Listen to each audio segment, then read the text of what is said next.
প্রিয় ছাত্রছাত্রী, আমি অনন্তশীল বর্ণমালা কোচিং সেন্টারের পক্ষ থেকে তোমাদের সামনে আজকে আরেকটি ভিডিও নিয়ে আমি হাজির হয়েছি। তোমরা অবশ্যই খাতা পেন নিয়ে বসো এবং আমি যেগুলো বলছি তোমরা খাতায় নোট ডাউন করে নাও, ঠিক আছে? আজকে আমি আলোচনা করব তোমার ইতিহাস ক্লাস নেক্সট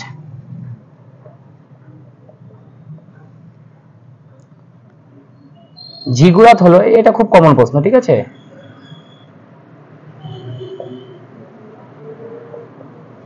জিগুরাত হলো মন্দির। 2 নম্বর, স্ফিংসের মূর্তি পাওয়া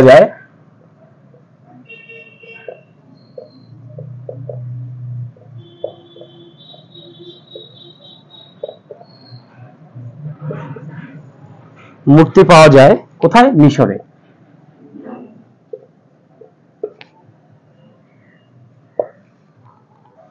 3 নম্বর, গ্রিক ভাষায়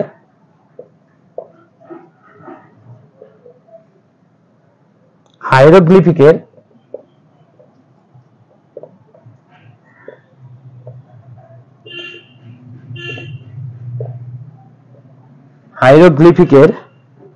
অর্থ পবিত্র লিপি।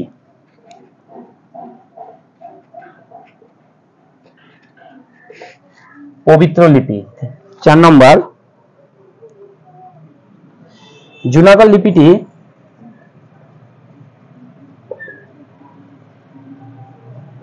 সংস্কৃত ভাষায়।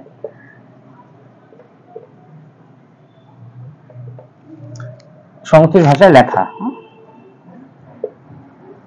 নেক্সট, অনেক প্রশ্ন রয়েছে, হাজারের মতো রয়েছে, তার থেকে আমি তোমাদের এখান থেকে কিছু কিছু কমন দিয়ে দিচ্ছি। হ্যাঁ,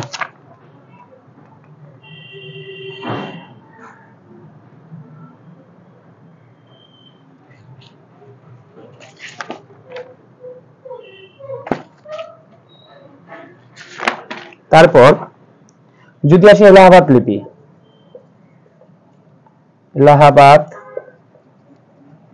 লিপি, এটাও সংস্কৃত ভাষায় লেখা। হ্যাঁ, তারপর যদি আসে চিত্রলিপি, এটাও সংস্কৃত ভাষায় লেখা, ঠিক আছে? নেক্সট,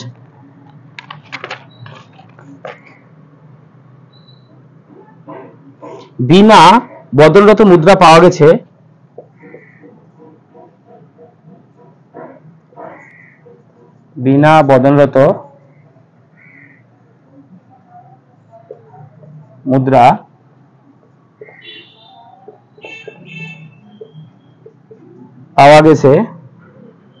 আমরা দেখব সমুদ্রগুপ্ত যে রয়েছে সেই সমুদ্রগুপ্ত, ঠিক আছে?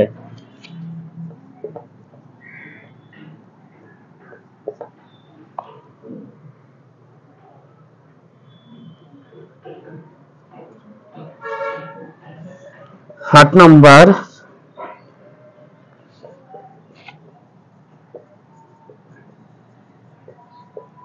চোলদের মুদ্রার নাম। হ্যাঁ, খুব কমন প্রশ্ন। হ্যাঁ, চোলদের মুদ্রার নাম ক্যাশু। কয়জফলা আকার, তালিবেশ শয় রস্যু, ক্যাশু। নামটা ভালো করে মনে রাখবে। হ্যাঁ, তারপর পুরাণের সংখ্যা,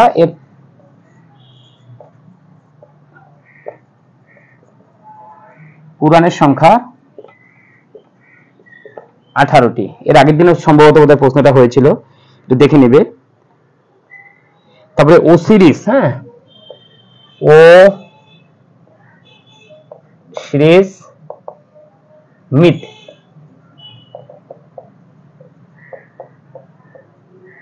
কোন দেশের পুরাণ? আমরা দেখব মিশরের। কোথাকার?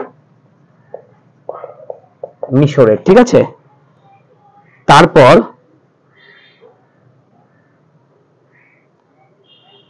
অভিজ্ঞান শকুন্তলম, একটু পাঠ করে লিখে নাও তো। অভিজ্ঞান শকুন্তলম, ঠিক আছে? অভিজ্ঞান শকুন্তলম হচ্ছে কালিদাসের,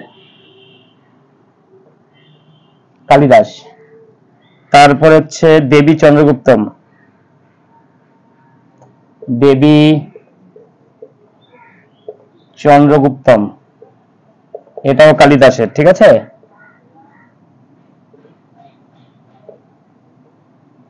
কালিদাস। তারপর হচ্ছে মালবিকাগ্নি মিত্রম, খুব কমন প্রশ্ন এগুলো, হ্যাঁ। মালবিকাগ্নি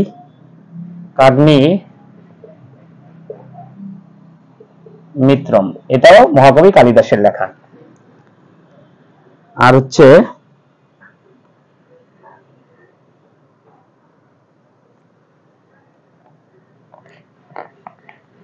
আচ্ছা দেখো, তাহলে এখানে হচ্ছে মানে তোমরা যে এই শর্ট কোশ্চেন গুলো রয়েছে না, বই তো তোমরা পাঠ্য বই খুব ভালো করে পড়বে, সঙ্গে এই প্রশ্নগুলোকে খুব সুন্দরভাবে একটু সলভ করতে হবে, ঠিক আছে।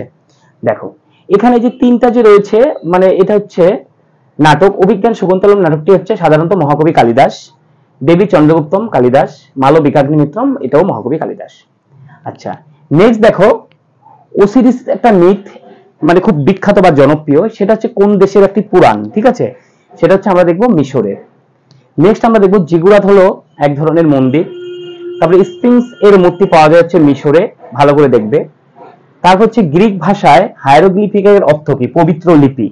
এটা হচ্ছে গ্রিক যে রয়েছে না, সেই গ্রিক দেশের একটি পবিত্র লিপি, তার নাম হচ্ছে সাধারণত আমরা দেখবো হায়ারোগ্লিফিক লিপি। আর জুনাগড় লিপি হচ্ছে সংস্কৃত ভাষায় রচিত, আমরা দেখব। এলাহাবাদ যে লিপি, এটিও সংস্কৃত ভাষায় রচিত। চিত্রলিপি যেটা হচ্ছে হরপ্পার লিপি, এটা হচ্ছে সাধারণত আমরা দেখব তোমার হচ্ছে গ্রিক ভাষায় রচিত, সংস্কৃত ভাষায় রচিত। আর বিনা বিনা বদনরত মুদ্রা পাওয়া গেছে, মানে কোন সম্রাটের হাতে বিনা বদনরত একটি মুদ্রা পাওয়া গেছে, মানে কোন সম্রাটের আমলে তুমি বলতে পারো, সেটা হচ্ছে সাধারণত সমুদ্রগুপ্ত। এই সমুদ্রগুপ্তকে আবার খুব একটা গুরুত্বপূর্ণ মনে রাখবে, ভারতের নেপোলিয়ন বলা হয়। কি এটা লিখে রাখো পাশে, ভারতের নেপোলিয়ন। হ্যাঁ, সমুদ্রগুপ্তকে কি বলা হয়? ভারতের নেপোলিয়ন বলা হয়। আচ্ছা তারপর দেখো, চোলদের মুদ্রার নাম কি? চোলদের মুদ্রার নাম হচ্ছে ক্যাশু। কি? ক্যাশু। তারপর হচ্ছে পুরাণের সংখ্যা কয়টা? 18টি। 18টির মধ্যে বিষ্ণু পুরাণ, বায়ু পুরাণ, মৎস্য পুরাণ, এগুলো তো আগের দিন তোমাদের আলোচনা করেছি। আচ্ছা এই কয়েকটাকে সুন্দর করে একটু খাতার মধ্যে নোট ডাউন করে নাও, খুব কমন প্রশ্ন এগুলো, ঠিক আছে। আমি একটু সময় দিচ্ছি, তোমরা তুলে নাও।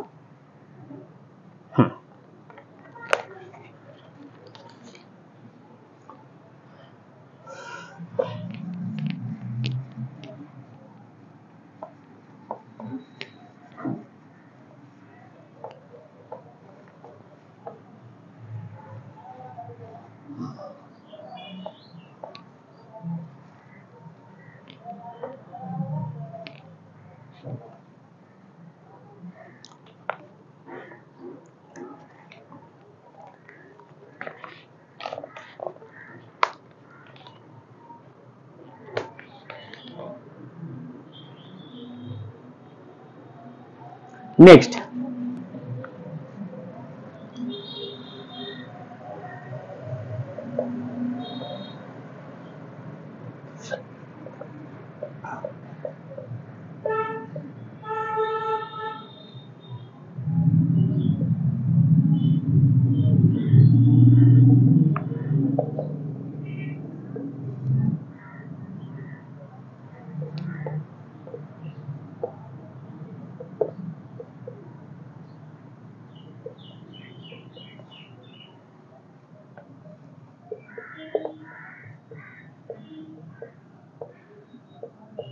দেখো, পেরিপ্লাস অফ দি এরিথেন্সি গ্রন্থের মূল বিষয়বস্তু হচ্ছে বাণিজ্য, এটা একটু দেখে নিবে।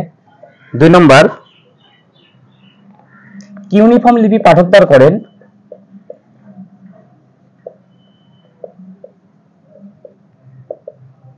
লিপি পাঠোদ্ধার করেন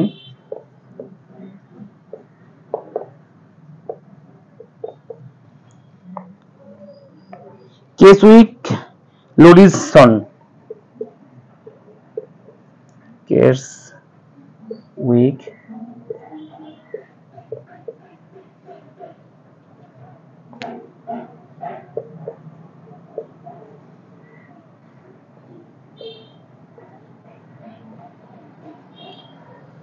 3 নম্বর হায়ারোগ্লিফিক লিপি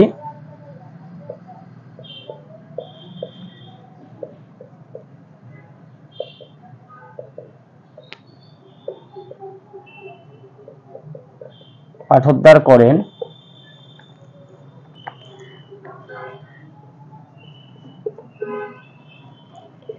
সা পুলিয়ে।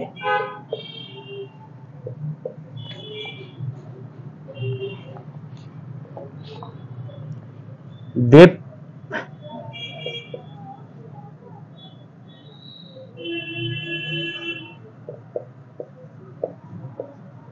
দেব নাম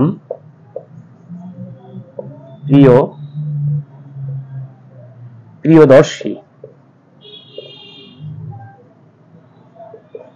বলা হয় অশোককে।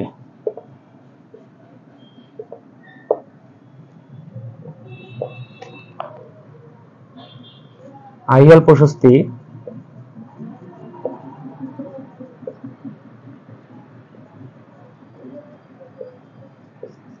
রবি কীর্তি।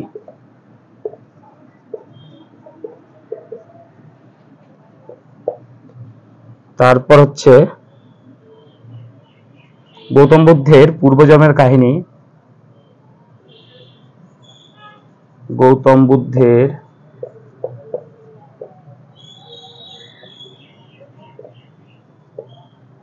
পূর্বজন্মের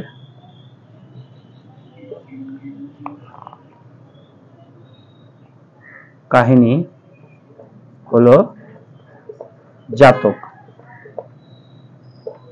জাতক, ঠিক আছে। 7 নম্বর এপিটম কার রচনা? এপিটম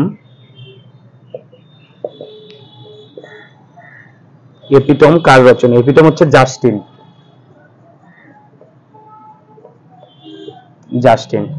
8 নম্বর ইত সিং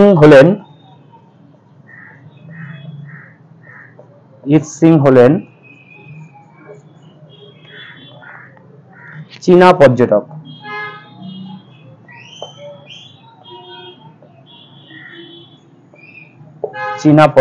ঠিক আছে। 9 নম্বর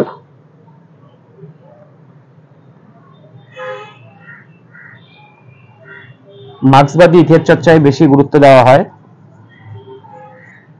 মার্ক্সবাদী ইতিহাস চর্চায় গুরুত্ব দেওয়া হয়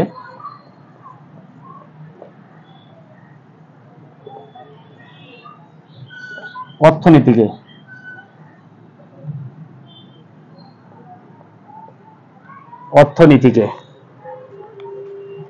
তারপর নিম্নবর্গের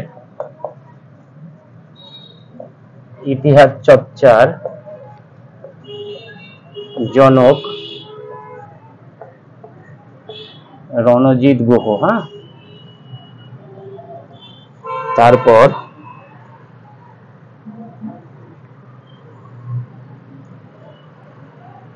চতুর্বেদের অংশ নয়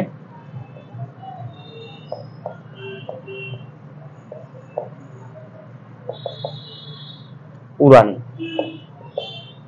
ঠিক আছে। দেখো এখানে আরো কয়েকটি প্রশ্ন রয়েছে, খুব গুরুত্বপূর্ণ, 10-12টি। পেরিপ্লাস অফ দা এরিথিয়ান সি, এই যে এটা রয়েছে গ্রন্থটা, এর হচ্ছে মূল যে বিষয়বস্তু, সেই মূল বিষয়বস্তুটা হচ্ছে বাণিজ্য। এটা হচ্ছে একটা অজ্ঞাতনামা গ্রিক লেখক কিন্তু এটা রচনা করেন, ঠিক আছে। পেরিপ্লাস অফ দা এরিথিয়ান সি খুব গুরুত্বপূর্ণ। আমরা যখন ইউনিভার্সিটিতে পড়েছি আমাদের ম্যাডাম এই নোটটা দিয়েছিল। পেরিপ্লাস অফ দা এরিথিয়ান সি মানে খুব একটা গুরুত্বপূর্ণ, তোমাদেরও মানে বিষয়টি খুব গুরুত্বপূর্ণ টপিকটি। তারপর হচ্ছে কিউনিফর্ম লিপি পাঠোদ্ধার করেন কে? ক্রেসউইক লোরিনসন, ঠিক আছে। তারপরে হায়ারোগ্লিফিক লিপি পাঠোদ্ধার করেন সা পুলিয়ে। দেব নাম প্রিয়দর্শী বলা হয় কাকে? সম্রাট অশোককে। কি? সম্রাট অশোককে বলা হয়। আইহল প্রশস্তিকে রবি কীর্তি। এই রবি কীর্তি কে ছিলেন? রবি কীর্তি ছিলেন সমুদ্রগুপ্তের সভাকবি। এটা আবার মনে রাখবে, সমুদ্রগুপ্তের সভাকবি রবি কীর্তি।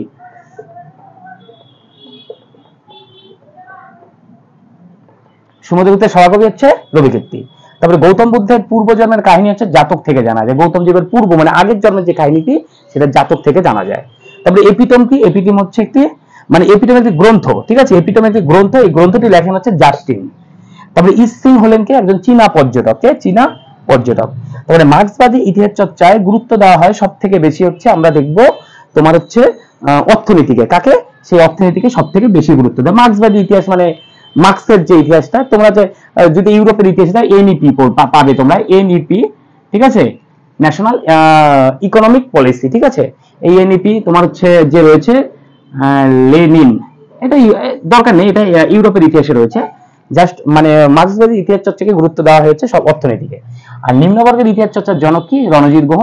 এর সঙ্গে আরো অনেক ঐতিহাসিক, গৌতম ভদ্র, এরা হচ্ছে গৌতম ভদ্র, তারপরে এরা হচ্ছে জ্ঞানেন্দ্র পান্ডে, হ্যাঁ, এরা হচ্ছে নিম্নবর্গের ইতিহাস নিয়ে গবেষণা করেছেন। তবে চতুর্বেদের অংশ নয় কি? পুরাণ। আচ্ছা, চতুর্বেদ মানে ঋক, সাম, যজু, অথর্ব, এই 4টি বেদকে চতুর্বেদ বলা হয় এবং এই বেদের মধ্যে পুরাণ কিন্তু নেই, ঠিক আছে। সেই কারণে প্রশ্নটা একটু ঘুরিয়ে এখানে 4টা অপশন দিবে, চতুর্বেদের অংশ নয়, এ নাম্বার দিয়ে দিল, B number, C number, D number. এখানে ঋক, সাম, যজু, এখানে একটা অপশন, এখানে হয়তো পুরাণ দিয়ে দেবে, তখন তোমাকে পুরাণ টিক দিতে হবে, ঠিক আছে। তা এইটা আজকে এই কয়েকটা প্রশ্ন নিয়ে তোমাদের সঙ্গে আমি আলোচনা করলাম। নেক্সট আরেকটি ভিডিও নিয়ে তোমাদের সঙ্গে আমি আলোচনা করবো। আর অবশ্যই বর্ণমালা কোচিং সেন্টার যে চ্যানেলটি রয়েছে সেটা অবশ্যই লাইক, কমেন্ট, শেয়ার এবং সাবস্ক্রাইব করে দিবে।